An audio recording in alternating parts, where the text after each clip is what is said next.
Good morning, Your Highness, Excellencies, friends and colleagues. I would like to thank you for the opportunity to be here today. It's also an honor to join forces with Educated Child, an organization led by a woman who is an amazing role model, a woman who has shown such relentless dedication to getting every child in school. This is such an exciting day for us because it marks the beginning of a new era in my home country, Colombia. Most of you may know me as an artist, as an entertainer, and that's indeed my calling and what I've been doing since I was 13 years old. But I never would have imagined when I started out that my work as an artist would end up being the vehicle for me to serve my greater purpose in life of working towards eradicating poverty through the power of education.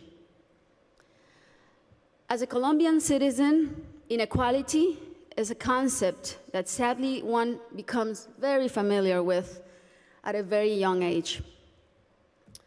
It's a country like many others in Latin America where a few have a lot have almost nothing, and where if you're born poor, you will almost certainly die poor, and where people don't access equal opportunities. And because of that, generation after generation after generation live trapped in the same vicious cycle fed by prejudice and inaction. Growing up in my country when I was around 8 years old, I remember I saw kids my age who, instead of being in school, were already working in the streets, were barefoot in the park, kids like me, whose reality was completely different than mine, only because of the circumstances into which they were born. It was really hard for me to accept that something so unjust didn't have a solution. There had to be something that could be done. So I often asked myself why the adults around me were so resigned to the fact that these kids, who were just like me, or even their own children, were living in a parallel reality so different and so cruel. As Kofi Annan put it, poverty is intolerable in a world of plenty. So as soon as I had some success, the first thing I wanted to do was to invest as many resources as I could into what later would become the most meaningful project of my life, working for children. So I set out to find a team of people who dreamed big and worked hard and thought like me to help me right the wrongs that I had witnessed throughout my entire childhood. And that's when our foundation, the Barefoot Foundation, Pies Descalzos Foundation, was born. I knew, and I was only 18 years old then, but I knew that I wanted to focus on children and improving their lives, but I didn't know where to start. So I really felt that I needed to learn what the roots of inequality and low social mobility were.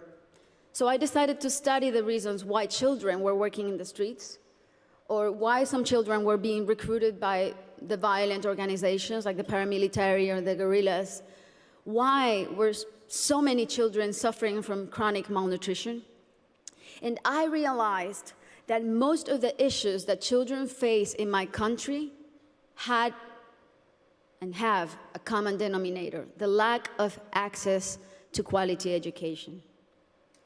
To me, it became crystal clear that education was the surest way to give all of these kids the best fighting chance of improving their circumstances in life, because education is the great equalizer. When I started building schools in Colombia, we chose the most remote areas where there was literally nothing, no infrastructure, no paved roads, no electricity, no potable water. And we decided to build in those places, but not only build schools, but state-of-the-art schools. Schools with comprehensive models that included ECD programs, school feeding programs, parent and teacher training. And another very important part is we decided to engage the government as a strategic partner and made it nearly impossible for them to say no to doing their part by showing them results through our holistic model that really proved to work.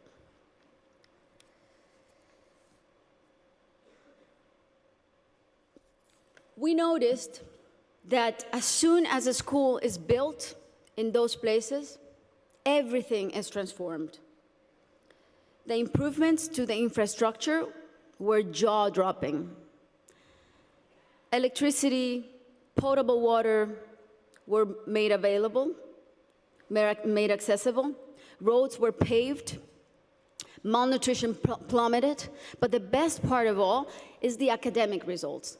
The kids really responded academically. And now those kids who could have been recruited by the guerrillas or paramilitaries, or that could have had a completely different outcomes for their lives, they're now on their way to the university and thriving in their communities. Some of them are athletes, some of them are professionals.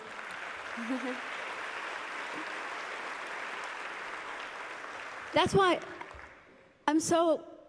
it really is a thrill to work for education. That's why I'm so passionate about it, because I've really seen results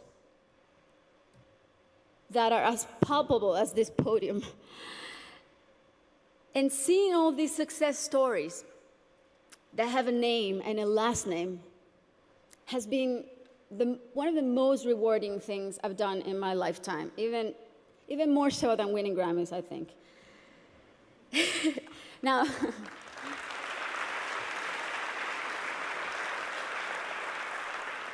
Now, that said, our work is far from being done. Many developing countries are still rife with inequality and internal conflict, and there are a lot of kids who still need to be reached. History is not only the past. History, it's made every day in the present. And what matters now is how we go forward and how we fix what's wrong. And that is the real challenge. This is the goal of the SDGs and what people like Her Highness and myself and so many more of you who are adamant about achieving are here for.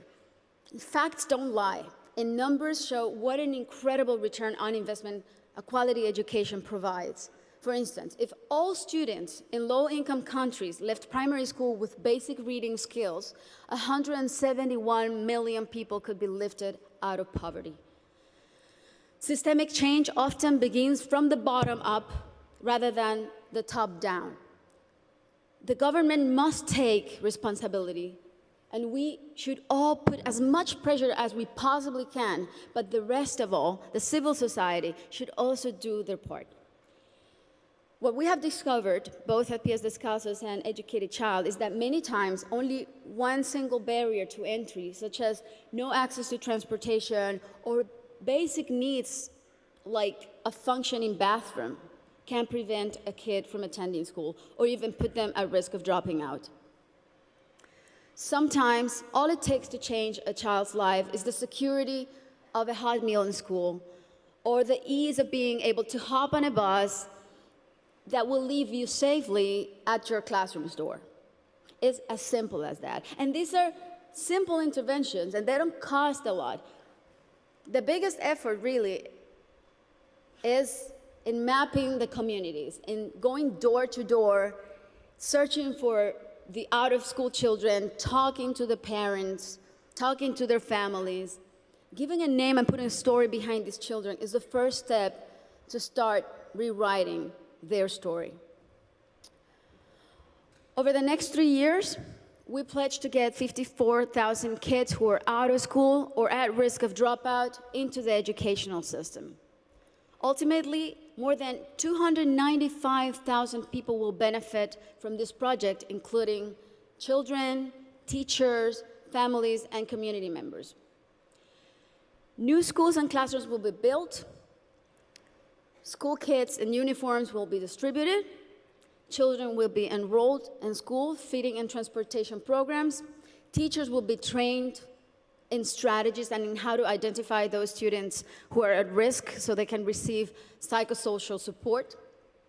And we are extremely confident that this partnership is only the beginning and will be the model to replicate throughout my country until not a single child is out of school.